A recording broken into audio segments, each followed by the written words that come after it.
Bismillahir Rahmanir Rahim. Alhamdulillahi Rabbil Alameen. Assalamu alaikum. We welcome our friends in South Africa, the United States, and around the world to this week's edition of A Conversation with El-Hajj, Mauri, Saalakhan. I'm pleased to be your host, coming to you once again through the Salam Media platform out of Johannesburg, South Africa. Salam Media is an online portal for humanitarian journalism. We don't just report the news. We advise you on what you can do about it. Today's thought-provoking conversation, our hot topic for this Sunday, is the need for clarity and integrity in our advocacy and alliances. It's a very important topic. Very important. Our return guests for this very important public conversation are Dr. Tariq Ramadan and Imam Yusuf Rios, two noted scholars in their respective fields.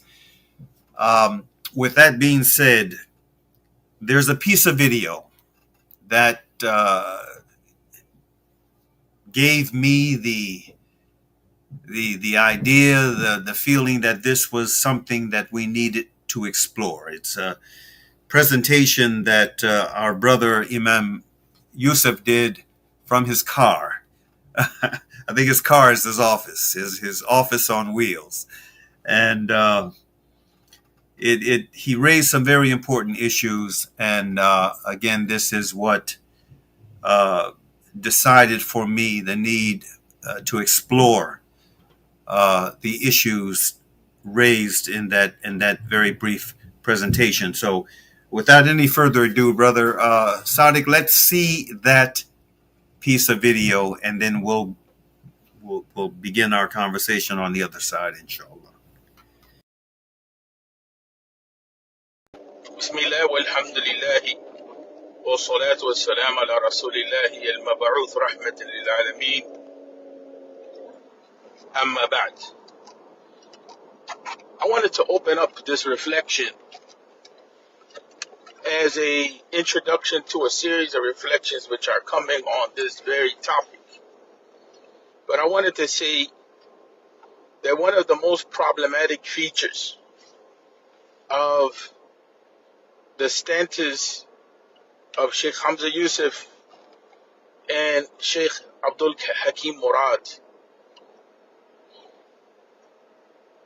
And before going into that, I want to say that usually I don't entertain the back and forth and dawah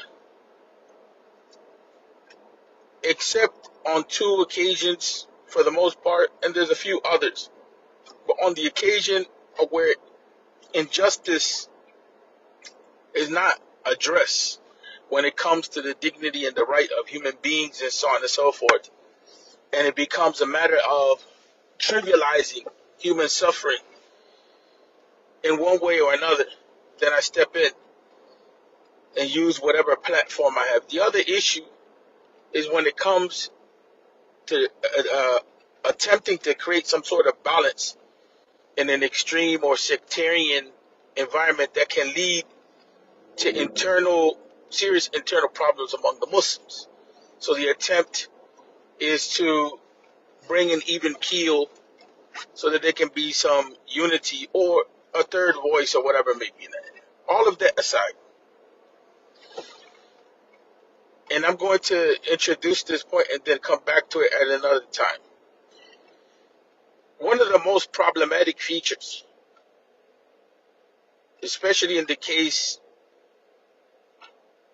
case that we see right now, is that the US and the UK have always had some sort of alignment in trying to shape the direction of the deen. And we know right now, right, that there are political forces which are attempting to reshape the way that we think about Islam.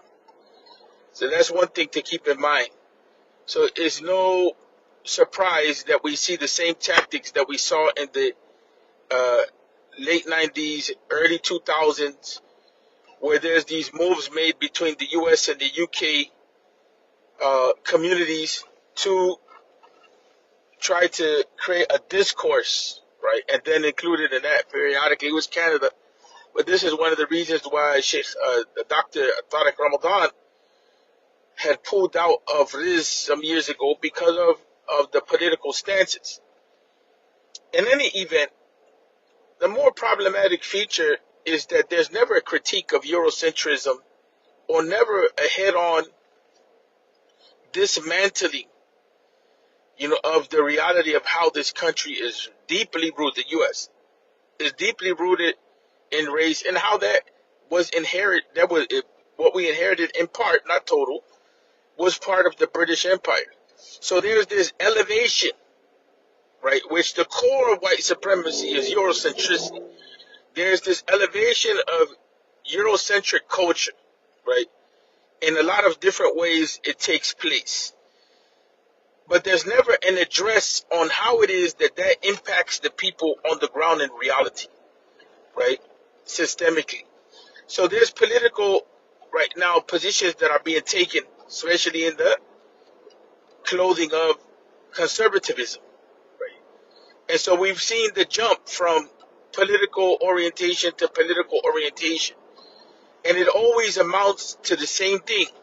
You know what I'm saying? Especially in the case of the Black American community. It always amounts to a negation of having a real discussion on what is the problem within society and race and so on and so forth. And it bypasses true scholarship and true activist positions. It bypasses. It attempts to gaslight. And unless that's on the table, there's no discussion on my part. You understand what I'm saying?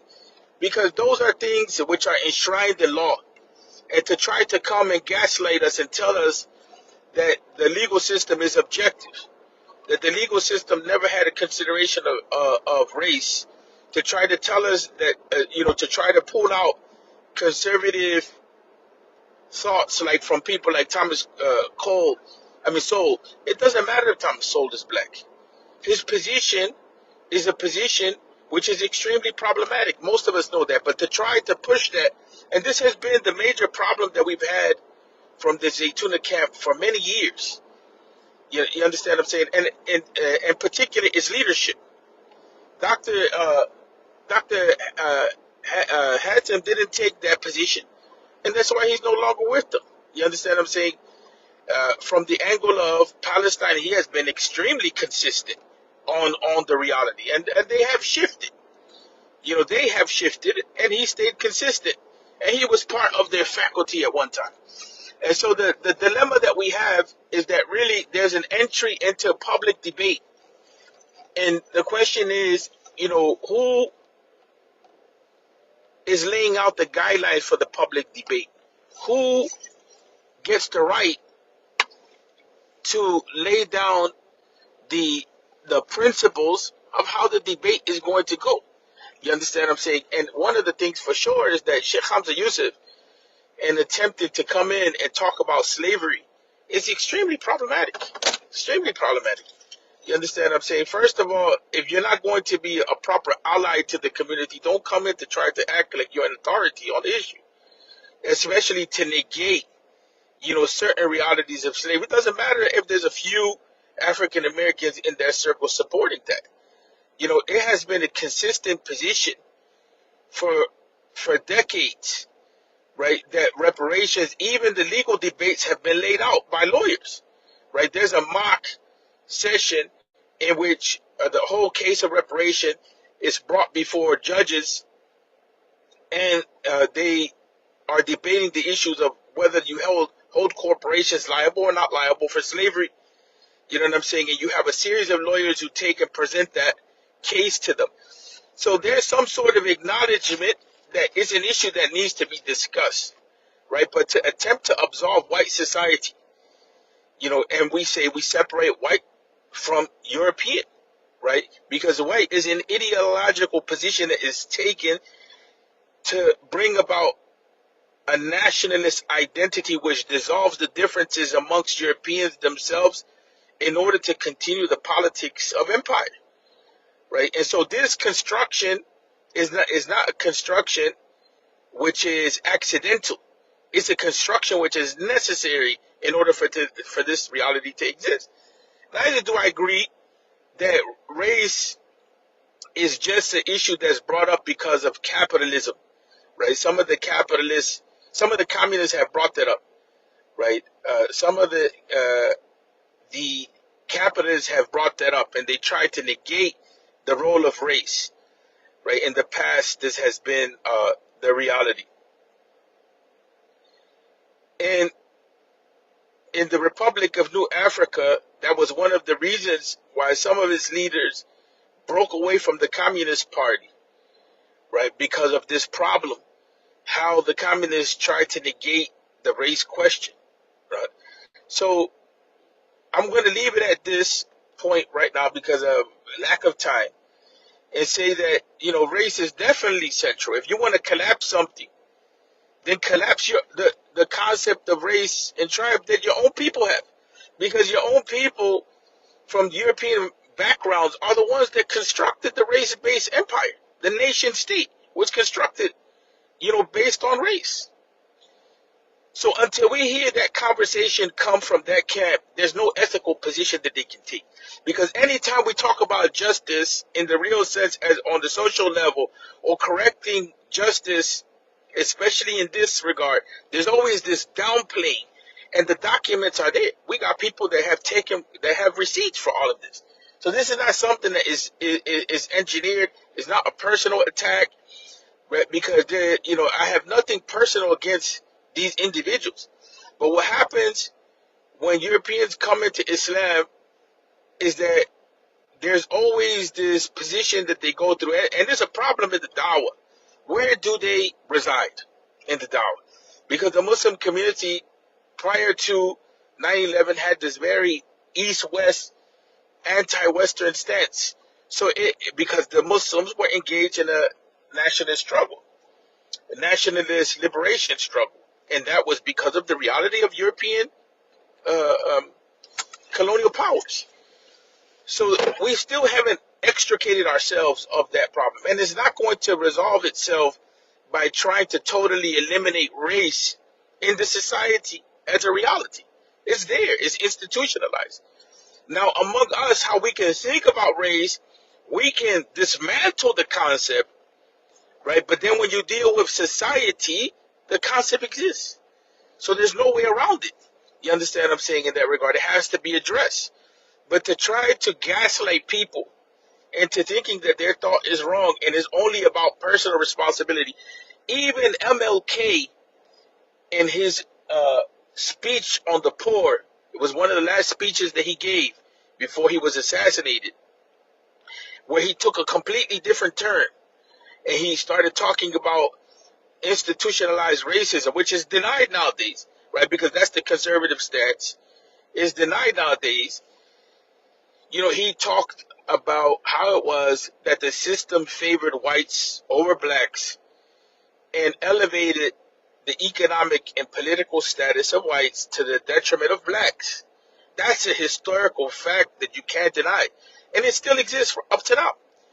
So the claim that the faultiness that we see is only, in terms of people's character and so on and so forth, is only an issue of, lack of religiosity or lack of morality, and to negate the environmental conditions that people are living in and the institutional challenges, it's really, religious gaslighting at this point, right? Because we expect that religious people have compassion to understand how it is that institutions in society, how they destroy people, right? And at the end of the day, I have to pause here. We have to return back to these issues without addressing Eurocentricity and at the core, and Western imperialism and the institutions of colonialism. We're going to be going back and forth all day long. We're going to be going back and forth all day long because this is what's being negated at the end of the day, right? And that's a major problem.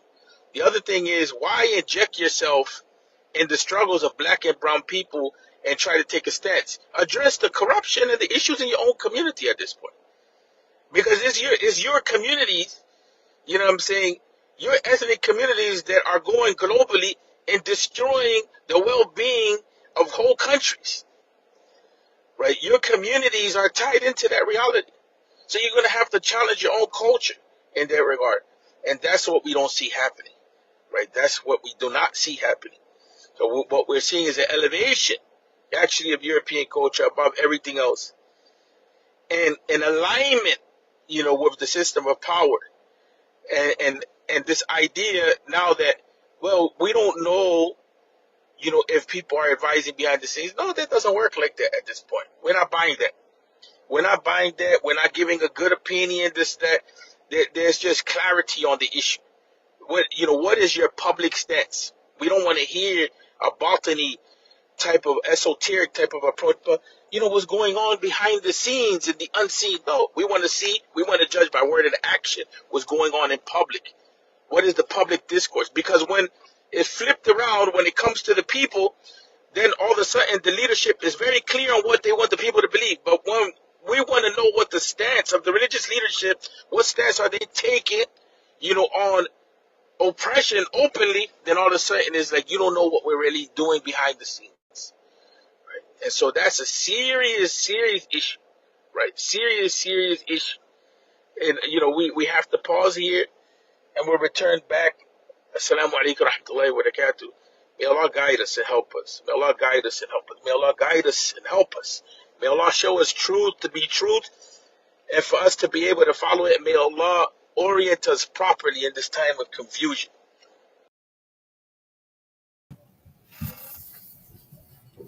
Oh, my dear brother, to that dua, that very, very touching dua at the end. Ameen, ameen, ameen. All right, we're going to take a commercial break, and when we come back, we're going to begin this very, very important conversation with our two guests. Valley's Motor Spares. We supply motor spares and accessories for all makes and models of motor cars, LDVs, bakkies, trucks, and earth-moving equipment. We deliver on time, every time. Please contact us via WhatsApp on 014-592-0925 or call 014-592-0925 or visit 28 Zenderling Street, Rustenburg. Remember the name. Valley's Motor Spares. It's a wonder how kids get anything done these days. With all the distractions, when do they even get time to study? As a mother, all I can really do is make sure they have all they need to perform at their best. That's why I choose to include Sunfoil, triple refined pure sunflower oil with every meal I make. Naturally cholesterol-free and approved by the Heart and Stroke Foundation as part of a balanced eating plan. So whether I'm cooking, frying or baking, I know every dish will be a wholesome one. Sunfoil, now we're cooking. They say breakfast is the most important meal of the day, yet many children go to school hungry because of poverty. Penny Appeal South Africa's Breakfast Club aims to get a warm, hearty meal to underprivileged children so they can spend their day prospering in their schoolwork. Help feed a needy learner for only 5 Rand a day, or 150 Rand a month. Or visit our website www.pennyappeal.org.za or call 031 1100 573 to find out how you can donate. Penny Appeal South Africa. Small change, big difference.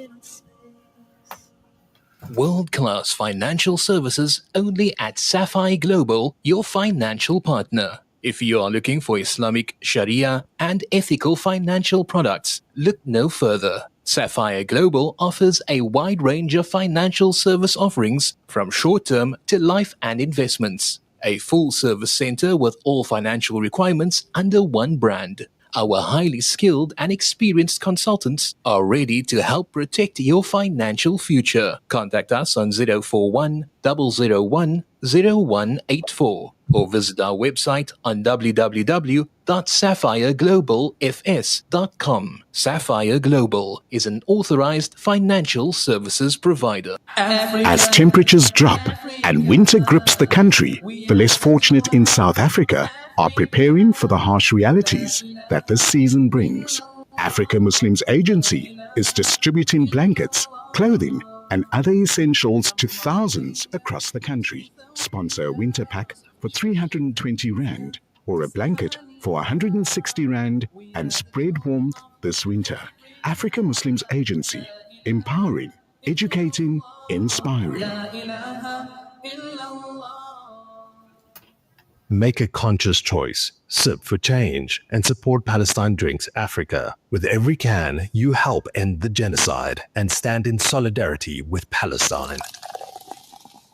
Choose between our original or sugar-free options available in a case of 24. Every sip is a step towards justice. Every purchase a powerful message of unity and support for the Palestinian cause. Contact 082 888 1440 or 082 7739 556 today and be part of the change. Palestine Drinks Africa. Sip for change. Liberty for everyone. Listen to something fresh. Listen to Salam Media. Welcome back. If you are just joining us, our topic for today is the need for clarity and integrity in our advocacy and alliances. And our special guests for this very special conversation are Dr. Tariq Ramadan and Imam Yusuf Rios. Without any further ado, let's welcome them to the broadcast. Assalamu alaikum, my brothers. Wa alaikum salam. Assalamu alaikum wa rahmatullah. It's good to have both of you with me again. Yusuf. Wa alaikum, Dr. Tariq. Such a pleasure, mashallah. Alhamdulillah, barakallah. Imam Yusuf, let's begin with you, brother, with what motivated you to do that presentation from your car, and what has been the response to the issues you raised in that roughly 14-minute presentation? Bismillah, alhamdulillah, wa salatu wa salam ala rasulillah. In brief, the conditions on the ground right now in the U.S. are not very hospitable to the immigrant, in specific to those of Latin American background, but otherwise. And watching the direction that is being pushed in the Muslim community, we've talked about this on other occasions. The way that conservatism as an ideology is being pushed on the Muslim community is really calling us to disengage, right? Disengage and just focus on our own personal spiritual journey without being really concerned. So the conditions on the ground and then watching the disengagement that we're being asked to take on to basically focus on being otherworldly and so on and so forth and apolitical is really disturbing. It really weighs heavy. That was in part, the motivation for coming out and speaking on those terms. It just seems that the efforts that we were making over the last few decades, they're just being completely dismantled. So we no longer even recognize ourselves or even have an understanding of how to engage, despite the fact that there's the genocide going on in Palestine. And, the not only in Palestine, we see,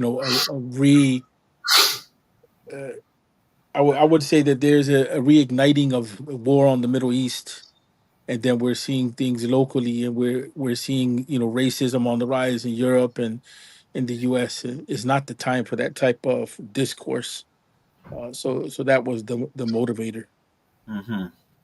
And Brother Tariq, what is your thought on the issues that Imam Yusuf raised in that presentation, and how do you see the challenges connected to those issues? Bismillah ar-Rahman ar-Rahim. Thank you for your invitation, and I listened to the videos, and I was quite happy to hear what Imam Yusuf had to say. Once again, I think that what he's saying is not new within the Muslim communities and the Western Muslim communities and worldwide. It's not new. Yet, what we are experiencing today makes it an urgent topic to address, an urgent way of looking at things. And you call this program, the need for more clarity and sincerity, which is important. But I think that you may be sincere while you have a very superficial understanding of reality. And this is the problem. What Imam Yusuf is saying about what we have, this new type of Sufism today, which is really focusing on your individual journey and your spiritual purification, which is part of the traditional Sufism in our tradition, is just focusing on something which is the individual, which is very close to individualism. If you look at, the Western studies about individualism, for example, Hannah Arendt was just saying the beginning of the end for understanding the political situation, the political context, is to reduce your way you deal with yourself as an individual. And it's a distortion of true Sufism to say, in the name of my inner purity, I have to forget about the complexity of the world, which is not at all. Once again, let us start with this. And this is, I think, the starting point of our discussion. The Prophet ﷺ was praying during the night to purify his self in order to change the world during the day, and he was concerned. أمور المؤمن فليس منهم. Even though this is صحيح لغيره, this hadith, it's an important one. The one who is not concerned about what is happening to the Muslims around the world, meaning also the human beings around the world, is not one of them. So the fact that you think and you are focusing and you are obsessed with your own purity while the world and injustices are all around you, this cannot be acceptable. This is not the Islamic message. And I think that we need, with sincerity, to come to something which has to do with Islam is a very simple religion, but it teaches us to deal with the complexity of the world at different level. And in the video that we just were watching, it's important to understand the colonial mind, colonization, the different dimensions, how it works on the ground. And I think that once again, if you come back to all what we are referring when we speak about Malik Shabazz and Malcolm X, the discussion that he had from close and from far with Martin Luther King was clearly about this. And we have to be clear that today in the West, if we don't get this understanding, we are completely misleading the Muslims and even our fellow brothers and sisters in humanity. Mm-hmm. Indeed. I want to stay with you for a moment, Dr. Ramadan, and then get a response on this next question from Imam Yusuf as well. Sheikh Hamza Yusuf is reportedly serving on the advisory board of President Trump's Religious Liberty Commission. And it's interesting that he's reportedly serving along with, according to the information that I've received, a former political prisoner by the name of Ismail Royer. And I find that quite interesting. But my question is that a good look for a prominent Muslim leader to be this closely associated with an administration guilty of the type of governmental behavior that the Trump administration is guilty of? I mean, on so many levels. Is that a good look in your view? The response is in your question already. In the way you are putting the question, it's quite clear that this is not what we are expecting from Muslim leaders. The question is not about, serving a government or dealing with a government or being in a dialogue with a government. Is what you are free to say, and are you able to say the truth? If by being there, you are in a position where you cannot say the truth, or you are playing with words because, or even with, political powers. Because the problem is this connection that we have now between UAE, the United States, Israel, and other countries. We have to take this very seriously. They are playing with us, and they are trying to look for some so-called leaders. Look, if Hamza Yusuf doesn't want to be doesn't want to be connected to anything which has to do with politics or to be involved in politics, he better stop being involved in the political arena where he's used and misused to represent the Muslim. So I don't understand that at the same time they are saying we are not going to be involved in politics, and at the same time they go and they talk to someone who is playing with the Muslim representatives to have a word coming from the Muslim communities that is supporting his policy, which is counterproductive, contradictory, and wrong. And wrong because what you cannot say today by being in this position is the truth. And what we know as Afdalul Jihad, Kalimatu Haqqin Amam Sultan in Jair, that the best jihad you can is a word of truth in front and before an unjust tyrant or president. You should be there to say the truth that no one is happy with what is done today by the United States towards the immigrants, towards the Muslim communities within, and towards the victims abroad, and especially to Palestinians. Mhm. Imam Yusuf, your response to that same question. Is it a good look? And if not, why not? Why? I don't want to take up all of the space because I had the introductory with the video, the introductory part. Want to give more time to Dr. Tariq Ramadan. Now go If ahead. I could reframe this a little bit, I think that in the past, I want to build a little bit on Dr. Tariq's legacy a little bit. The idea of identity and the idea of methodology with regard to how it is that we're dealing with Islam. That really is what is at stake here. And then, if we talk about where do we fit in the West, what is our responsibility, and how do we engage as Muslims? And then, if we talk about methodology for understanding, what are the principles for understanding the world, and how do we construct religious positions? Then, I think if we frame your question in light of that, the issue becomes what is the responsibility of someone that is engaging.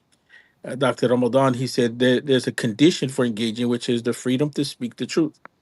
And then also, what are the obligations that should be clear to us that we should expect from our leaders, especially when they are influencing policy or they're speaking for the whole of the community.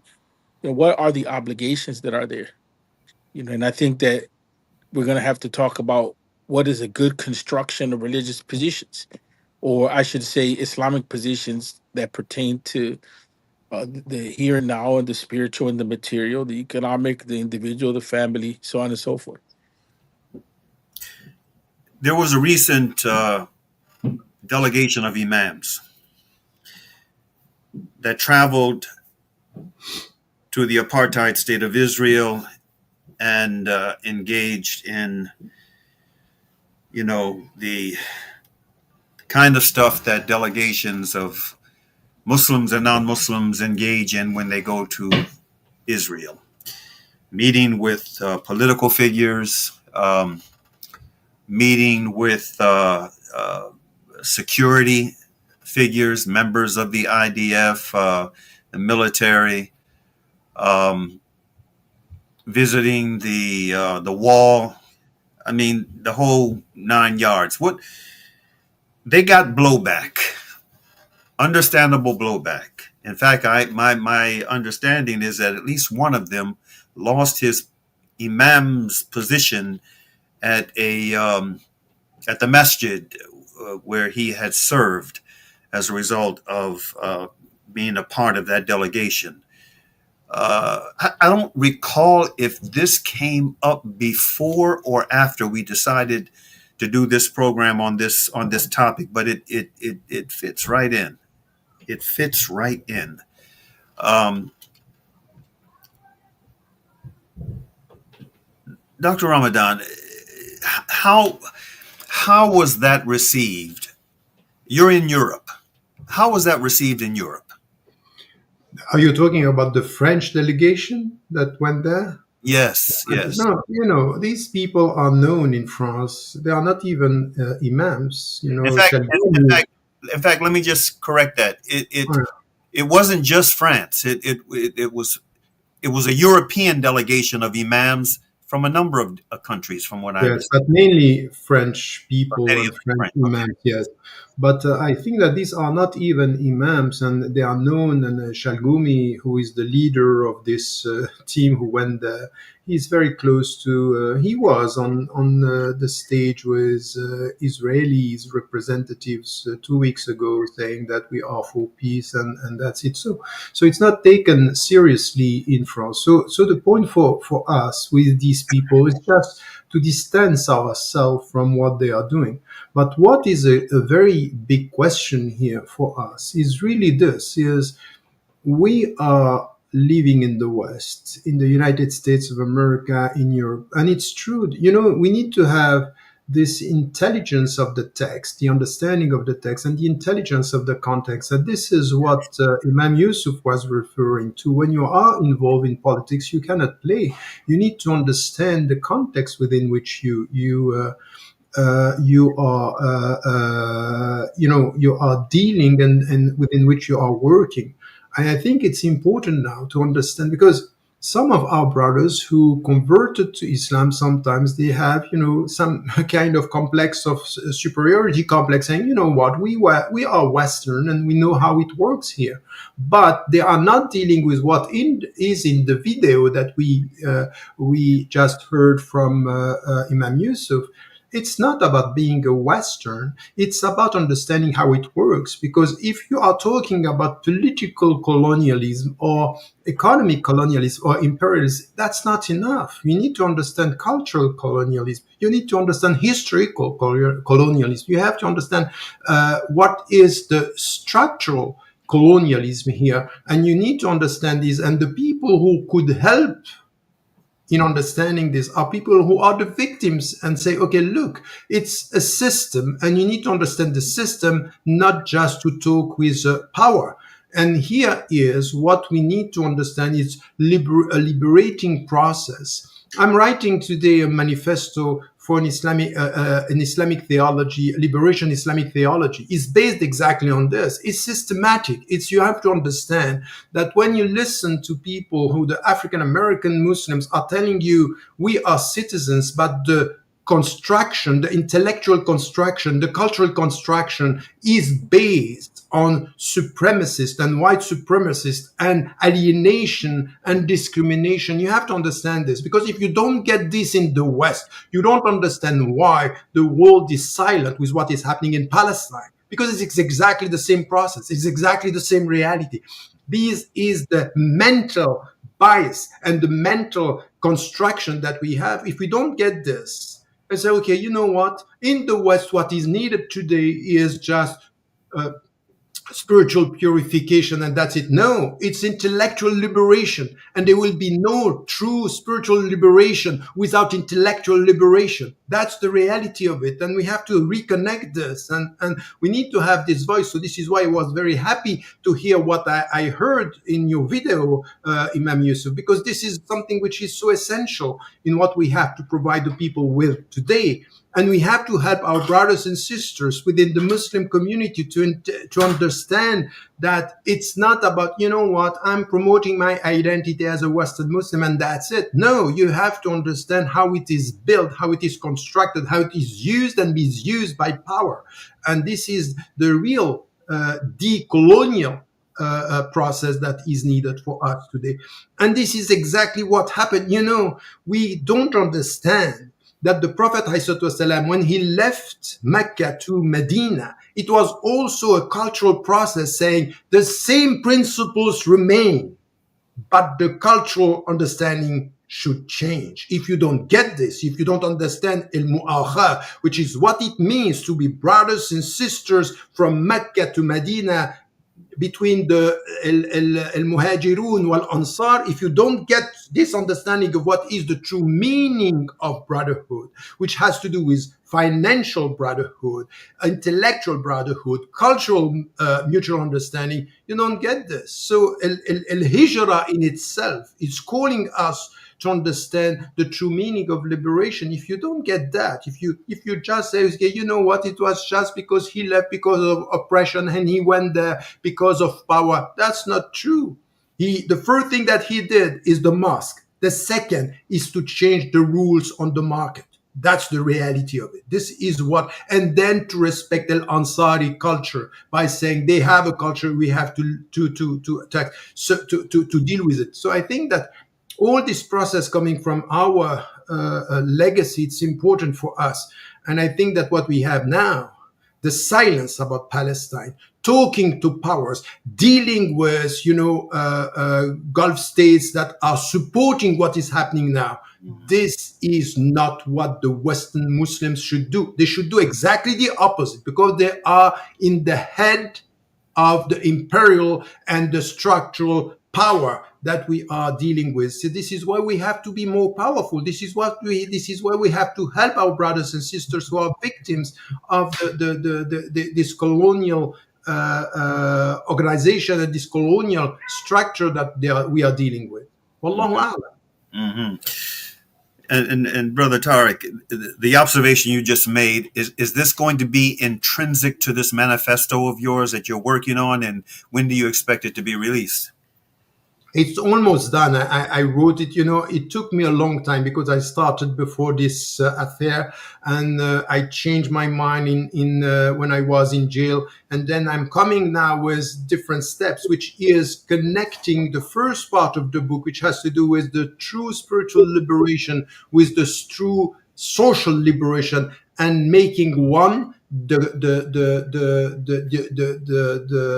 foundation, the necessary condition of the other. But we have to go with both, and we have to understand in which way it has to be cultural, in which way it has to be intellectual. How do we deal with history even? That this is something which is important. So it's all what we are talking about here. It's also something that we were discussing. I came to the States nurtured by Malik Shabazz because he was close to my father. And this is what I heard from my father, and say, okay, what he said about the white and what he said about the Arabs was true, and it's still true. We have a problem. There is something which has to do with racism. Islam is against racism, but Muslims have to deal with it and have to understand how it works within the community. Because if we don't get this, once again, we are reproducing a way of dealing even with the Middle East, which is unacceptable. It's unacceptable, and our silence is criminal. Mm-hmm. Imam Yusuf, your thought, and also I'd like for you to share your reaction, Imam Yusuf, to the excitement, the tension, the stakes that are being raised by this rather controversial, some put it, election campaign that's taking place in the Big Apple right now, New York City, for mayor.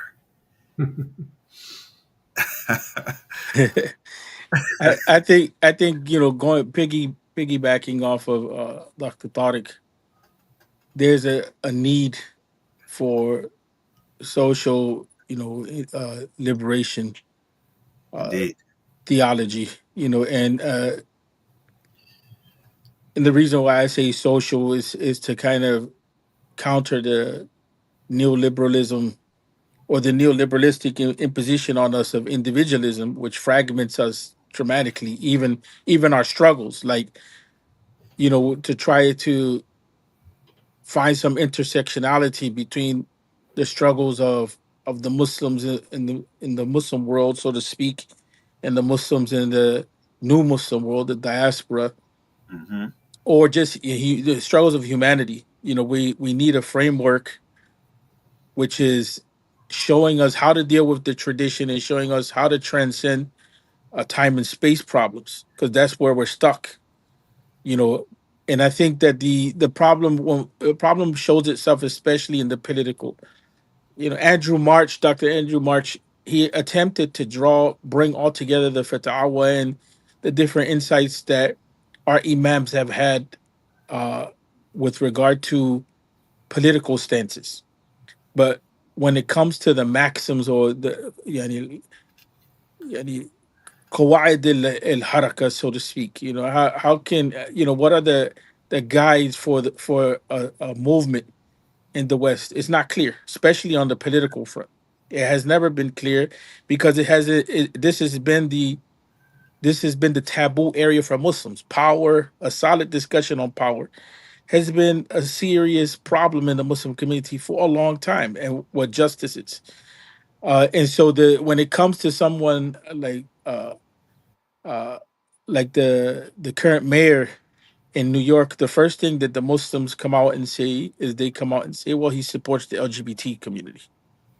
And this has been the pathway to X out any political effort that's coming from the Muslim community. So we stay without legs because it's a two-party system, and either you're on the right or you're on the liberal front. I wouldn't even call it really a leftist front, but I think that he's one of those former tier Muslims, like the Muslim community kind of was in this direction somewhat, trying to figure itself out politically. And before the conservative assault came onto the Muslim community, and I think that is, whether we like it or not, whether there's some issues that we have with his politics on some points or not, I think the thorn on the side is extremely important because he's talking about social issues, he's talking about political issues. We may not agree with him on certain things, but again, our politics in the world that we live in the secular state, in the now materialist secular state, do people have rights or not? Or are we judging like if we're from a purely idealistic, non-existent Islamic state in terms of our politics, right? Because people are going to cancel him out predicated on the whole LGBT stance, but they're going to dismiss any other stance, just like our sisters that are in the political system in Congress. They have been canceled out by much of the Muslim community, and they have been said to betray the Muslim community because they have had to take a position on what are the rights of the LGBT community. Doesn't mean that we agree with them on the ethical, moral level, but when it comes to, I'm talking about the politics of sex, but on the politics of society and justice, we may overlap with them 100%. And on the issue of where they fit in the so-called liberal state, that's a discussion that's extremely difficult to have. You get burnt out. We haven't had these discussions in the open, and we don't have these discussions systematically. The problem of the contemporary state is challenging for us on the political level. And the forces as they intersect, the forces of oppression, so to speak, as they intersect, they leave us suffocated. So we're looking for allies. And so then when we choose an ally that we may have an agreement with on a point of justice, we fall into this type of situation. And in this case, what's going on in New York is a complicated reality, and the issues of weighing harm and benefit, the principles of weighing harm and benefit are never really brought into the equation at all. And even if they're brought into the equation, is only for to negate uh, the importance of pragmatism, the importance of actually weighing harm and benefit. What does that mean? So we're, for the sake of clarity, people are thrown back into the black and white position because this is complicated politics, and it's dirty and it's nasty. And we may find ourselves aligned with people that we may not agree with for the issue of a greater good. And we're just not there at this point in terms of our religious political understanding. And so I think that I think he's it's an important position that he takes. We may not agree with all of his stances, But that arena, if you're not in that arena, is very difficult to judge unless you go into the political arena. I don't want to do situational ethics, but when you're in the political arena or when you are dealing with the community at those levels, this is a different set of rules that you have to play by. And I don't think we're giving people enough space to kind of figure that out or the tools. Our scholarship is not really giving tools. How do you navigate that space as a practicing committed Muslim? It's one thing as a Muslim that is Muslim by identity, but as a practicing committed Muslim, how do you navigate that space? If you're absent from that space, that will equal to the Muslims maybe not having a way to pivot themselves. And then we're throwing everything back to Qadr without putting in any effort. Right. So I think it's difficult. I think it's necessary. It's a necessary voice. I think he'll complement those who are in Congress.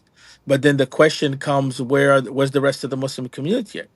Because the rest of the Muslim community has opted to give the neocons, which is the conservative party. It's the neocons that before were calling us terrorists and everything like that. Now they're so called the bastion of morality. So we have given up ourselves to them and say, well, you're you're the voice of morality, you're the voice of what's right in society, and we give up to you. And that comes, to be honest with you, and I don't want to be too more long-winded, but we haven't learned from the experience of the Islamic movement in the Muslim world, and or what political action means. We haven't built on it. We haven't reorganized as a whole. Individuals is a different reality, and so we don't really know how to engage here in the West on the political front. We don't, there was before when Sheikh Qaradawi is alive in his early days, people asked him questions like, "What are the priorities?" So he wrote his book, Fiqh of Priorities for the Islamic Movement, and he kind of laid out a framework for what he thought was workable at that time for the movement without imposing. He said maybe you may have to regroup yourself later on. I'm not giving you something that is unquestionable or something that is infallible, but I'm giving you just some basic guidelines for them. Well, we don't have that right now. Our leadership, you know what I'm saying? And that's why I was referring back to Dr. Tariq Ramadan's work. Our leadership in the West has not focused on that except at the individual level, but as a collective. That's what I'm saying. No disrespect, Dr. Tariq, but as a collective, we have not engaged that together and say this is where we need to be. So that's why we're behind the eight ball. And so our political activists, they're on their own. You know what I'm saying? They're struggling on their own without a lot of guidance. So we need to support what we can support intellectually and in principle. Okay, Brother Sadiq, we didn't lose Dr. Tariq, did we? Um, I think we might have lost our brother. Hopefully, we can get him back. We're in the final minutes of There's this a broadcast. comment made says we lost. We lost him, huh? Okay. Yeah. Um, yeah, on the point that you just made, I'm encouraged. I'm encouraged by the fact that uh, he did extremely well. And in fact, he set a bit of a record in the primaries, and it was quite unexpected. His candidacy has generated quite a bit of excitement in and outside of New York, and I mean, you're right. I mean, we are in a secular democracy. There are things that we are not going to agree on. I'm here, by the way. We will agree on things that we will not agree on. Um, there is that principle of what represents the lesser harm, and you know, and the bottom line being, there are no, especially in a world like today, there are no perfect politicians. There are none. But this brother, from what I can see, he has, most of what he represents, most of his policies that he articulates, they have touched a nerve because they are very much needed. And it has shaken up the establishment to a great extent. Because this is New York City. This is not a small town. I mean, we have a number of mayors or Muslim mayors already in small cities and what have you in different parts of the country, but this is New York, and you know his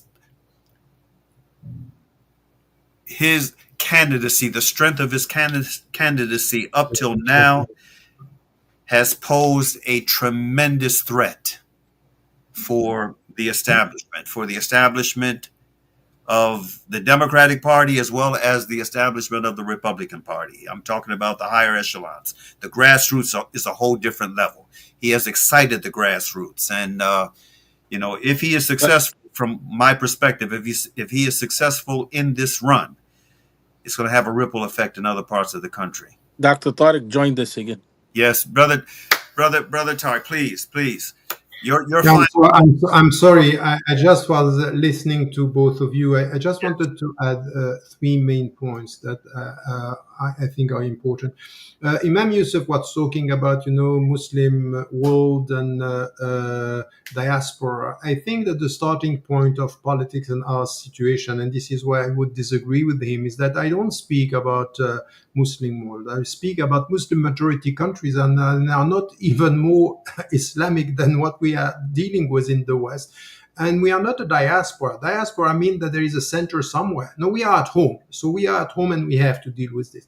The second point, when it comes to and we have to be very cautious, because many of the people who are now supporting the Sufi or this type of Sufis are saying, you know what, it's very dirty around there, so you have to compromise. So the best is to take some distance from the world. And this is why we need to have a very powerful, clear, and this is why what you said as the title of this program, it's the need for clarity and sincerity. The clarity is politics has to do with the real world. And we have to understand that when we are involved in politics in the West, there are priorities, as what we said, أخف الضررين, the least of two harms. This is what we have to deal with, and we need to have the priorities. But there is something that we have to say to the community. So whatever is the position, and some positions of the leaders or the people who are like what is happening now in New York, is that yes, we are going to disagree with many statements maybe, but the point is for the community never to let him alone, because this is going to be worse than what we have, is to surround him and to have this principled position based on our religion, and at the same time to be involved and to understand what are the priorities. Fiqh al-awlawiyat, the fiqh of the priorities, it's important, but it has to be contextual. So the problem that we have with some is that in the name of purity, they don't want to be involved in politics. And in the name of purity, they are letting brothers and sisters involved in politics and being alone with no brotherhood, no sincere advice. And this is why we have to understand now that the Prophet, when he arrived in Medina, he did not change everything, and not everything was halal, not everything was good. Step by step, priorities after priorities. This is the way it is. This is the world. So we need to understand that when we deal with politics, it doesn't mean that we accept what is dirty, but it's a purification process. And the purification process, it's a process. So the world, and it's exactly how what the way we have to deal with it in economy, in culture, in everywhere. But we need to be connected with some of our brothers and sisters, what they are trying to do their best in politics. But the most important thing is not to let them go alone, because they are going to lose and they are going to be lost. Mm-hmm. I want to thank both of you brothers for joining me today on this very, very important topic. We needed more time, actually. Inshallah ta'ala, the conversations are going to continue, however. Again, I want to thank both of you. Brother Imam Yusuf Rios, may Allah bless the rest of your day. And I think it's evening where you are, Dr. Ramadan? Yeah, not yet. Almost, yes. It's almost Maghrib. All right. Well, may Allah Ta'ala bless the Allah rest of يبارك فيكم. the rest of your day, your evening, and Inshallah. inshallah Thank Ta'ala. you, Imam Yusuf. Thank you for your Thank you as words well. and your support. Allah يبارك فيك. Okay, we're gonna continue this conversation on another day, inshallah Ta'ala. Um, on this note, I have a very important announcement I want to close out with. Very important, something that is taking place, has been happening around our sister in Islam, Dr. Afia Siddiqui. The DFW Free Afia Siddiqui Coalition is an activist group dedicated to raising awareness about Dr. Afia Siddiqui through education, advocacy, and direct action. They do this by organizing events and setting up information tables, screening documentaries, and writing letters to Afia and to the White House. They hope to build a team of activists, and this is very important. They hope to build a team of activists for Afia in every city, at least in every major city around the country. Alhamdulillah. And that's a very lofty and exciting goal from my perspective. Alhamdulillah, their recent initiatives included their presence at the ICNA convention in California over the 4th of July weekend, a program at the Unity Masjid in Dallas this past Friday, and they have an upcoming event in Houston, Texas on Tuesday, July 15th, inshallah. Now, their ultimate goal is for more communities to open their doors to speak up for Afia. We believe this can lead to her long overdue freedom. They also have awareness t-shirts available by which you can support, financially support the cause individually and spark conversations wherever you go. When I have my long black scarf embedded with white lettering, Free Afia, and I'm traveling in a public square. I could be at an airport. I could be on a train. Uh, uh, Oftentimes folks will see the Free Afia and they will ask me, "Who, sir? Can I ask you who that is? Who is Afia, and what is this about?" And it provides an opportunity for very important dialogue. And so, these T-shirts that they've produced, they can go a long way to helping with the positive propaganda effort for our sister Afia, and by extension, through her, our many other political prisoners. I mean, this is an area that we must give more attention to. We must begin to prioritize more, especially now when there is this rise in consciousness over justice-related issues because of what is happening, especially in Gaza. So on that note, we close out as we normally do. Bismillahir Rahmanir Rahim wal Asr. Innal insana lafi kusr. Illa alladhina amanu wa amalu salihati. Watawasaw bil haq, watawasaw bis sabr, which means in the translation of the meaning, in the name of Allah, the Beneficent, the Merciful, by the token of time through the ages, surely humanity is in loss, except those who believe and do good, and exhort one another to truth, and exhort one another to patiently persevere. Peace be unto you. Assalamu alaikum.